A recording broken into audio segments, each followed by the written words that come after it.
The Protectorate was the period during the Commonwealth when England, Ireland and Scotland were governed by a Lord Protector. The Protectorate began in 1653 when, following the dissolution of the Rump Parliament and then Barebones Parliament, Oliver Cromwell was appointed Lord Protector of the Commonwealth under the terms of the Instrument of Government. In 1659 the Protectorate Parliament was dissolved by the Committee of Safety as Richard Cromwell, who had succeeded his father as Lord Protector, was unable to keep control of the Parliament and the army. This marked the end of the Protectorate and the start of a second period of rule by the Rump Parliament as the Legislative and the Council of State as the Executive. Background: since 1649 and prior to the Protectorate, England, Ireland and later Scotland had been governed as a republic by the Council of State and the Rump Parliament. The Act declaring England to be a Commonwealth, which established England, together with all the dominions and territories thereunto belonging, as a republic, had been passed on 19 May 1649, following the trial and execution of Charles I in January of that year. All of Ireland came under the same governance with the appointment of a parliamentary military governor in Dublin. Scotland was invaded, subjugated and placed under an English military governor first appointed in 1651. The process of placing the governance of Scotland on a more long-term constitutional footing began shortly after the defeat of the Scottish Royalists and Charles II at the Battle of Worcester. On 28 October 1651 the English Rump Parliament passed a declaration for union of the English and Scottish Parliaments. But the process was not completed until the Act of Union was passed on 26 June 1657. On 20 April 1653, after learning that Parliament was attempting to stay in session despite an agreement to dissolve, and having failed to come up with a working constitution, Cromwell, with the backing of the grandees in the Army Council, marched soldiers into the debating chamber and forcibly ended the Rumps' session. Within a month of the Rumps' dismissal, Oliver Cromwell, on the advice of Thomas Harrison and with the support of other officers in the army, sent a request to congregational churches in every county to nominate those they considered fit to take part in the new government. On 4 July a nominated assembly, nicknamed the Assembly of Saints, or Barebones Parliament, took on the role of more traditional English parliaments. However, it proved just as difficult for the grandees to control and was in addition a subject of popular ridicule. So on 8 December 1653 MPs who supported Cromwell engineered its end by passing a dissolution motion at a time of day when the House usually had few members in attendance. Those who refused to recognize the motion were forcibly ejected by soldiers. The collapse of the radical consensus which had spawned a nominated assembly led to the grandees passing the Instrument of Government in the Council of State, which paved the way for the Protectorate rule of Oliver Cromwell. After the dissolution of the Barebones Parliament, John Lambert put forward a new constitution known as the Instrument of Government, closely modelled on the heads of proposals. It made Cromwell Lord Protector for life to undertake the chief magistracy and the administration of government. He had the power to call and dissolve parliaments but obliged under the instrument to seek the majority vote of the Council of State. However, Cromwell's power was also buttressed by his continuing popularity among the army, which he had built up during the civil wars, and which he subsequently prudently guarded.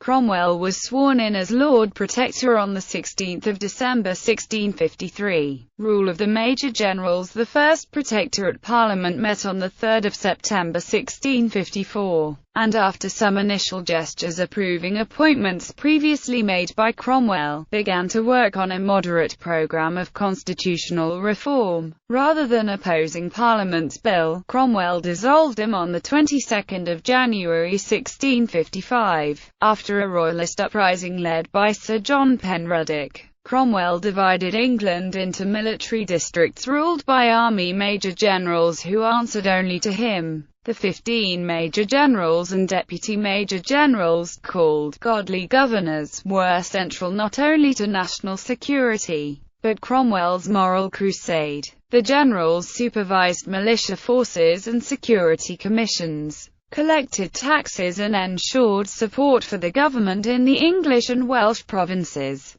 Commissioners for securing the peace of the Commonwealth were appointed to work with them in every county. While a few of these commissioners were career politicians, most were zealous Puritans who welcomed the major generals with open arms and embraced their work with enthusiasm. However, the major generals lasted less than a year. Many feared they threatened their reform efforts and authority. Their position was further harmed by a tax proposal by Major General John Desborough to provide financial backing for their work, which the Second Protectorate Parliament, instated in September 1656, voted down for fear of a permanent military state. Ultimately, however, Cromwell's failure to support his men, sacrificing them to his opponents, caused their demise. Their activities between November 1655 and September 1656 had, however, reopened the wounds of the 1640s and deepened antipathies to the regime. Foreign policy. During this period, Oliver Cromwell also faced challenges in foreign policy. The First Anglo-Dutch War, which had broken out in 1652 against the Dutch Republic, was eventually won by Admiral Robert Blake in 1654. Having negotiated peace with the Dutch,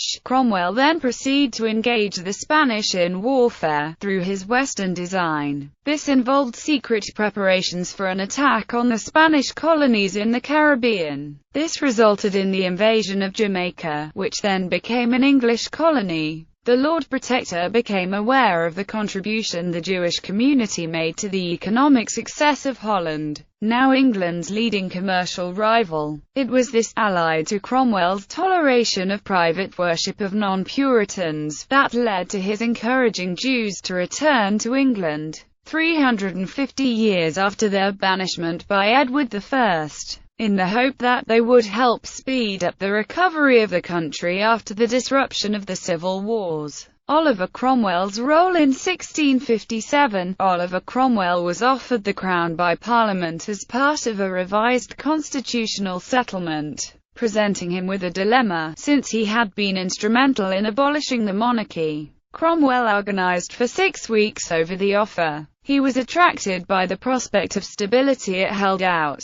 But in a speech on 13 April 1657 he made clear that God's providence had spoken against the office of king. "I would not seek to set up to that which providence hath destroyed and laid in the dust, and I would not build Jericho again." The references to Joshua's curse upon any man who would rebuild Jericho and to its fulfillment in Hiel the Bethelite, who according to 1 Kings chapter 16 verse 34, laid the foundation thereof in Abiram his firstborn, and set up the gates thereof in his youngest son Segub. Instead, Cromwell was ceremonially reinstalled as Lord Protector at Westminster Hall, sitting upon King Edward's chair, which was specially moved from Westminster Abbey for the occasion. The event in part echoed a coronation, utilizing many of its symbols and regalia, such as a purple ermine-lined robe, a sword of justice and a scepter. But, most notably, the office of Lord Protector was still not to become hereditary, though Cromwell was now able to nominate his own successor. Cromwell's new rights and powers were laid out in the humble petition and advice, a legislative instrument which replaced the instrument of government. Cromwell himself, however, was at pains to minimize his role, describing himself as a constable or watchman. However, Cromwell had never gained the willing consent of the nation, and the Protectorate relied on armed force. Rule of Richard Cromwell. After Oliver's death in September 1658, his third son Richard Cromwell succeeded as Lord Protector. The impression of strength and durability of the Protectorate when Richard succeeded proved deceptive. A lack of unity would destroy the Protectorate. Richard sought to expand the basis for the Protectorate beyond the army to civilians. He summoned a parliament in 1659. However, the Republicans condemned Oliver's rule as a period of tyranny and economic depression, and engaged in endless obstruction and filibustering, and attacked the quasi-monarchical aspects of the Protectorate. Three things undermined the Protectorate: the anxieties of the army, the irresponsibility of the Parliament, and the rashness of Richard Cromwell. What ultimately prevented the retention of the Protectorate was the opposition of the junior officers, and many of the common soldiers. Richard had proved he was unable to manage the Parliament nor control the army. On 7 May a Committee of Safety was formed on the authority of the Rump Parliament, displacing the Protector's Council of State, and was in turn replaced by a new Council of State on 19 May 1659. Richard was never formally deposed or arrested, but allowed to fade away. The Protectorate was treated as having been from the first a mere usurpation. Aftermath and the Restoration. After a chaotic short revival of the Commonwealth of England, the monarchy was restored in May 1660, after agreeing to the Declaration of Breda, largely through the initiative of General George Monk.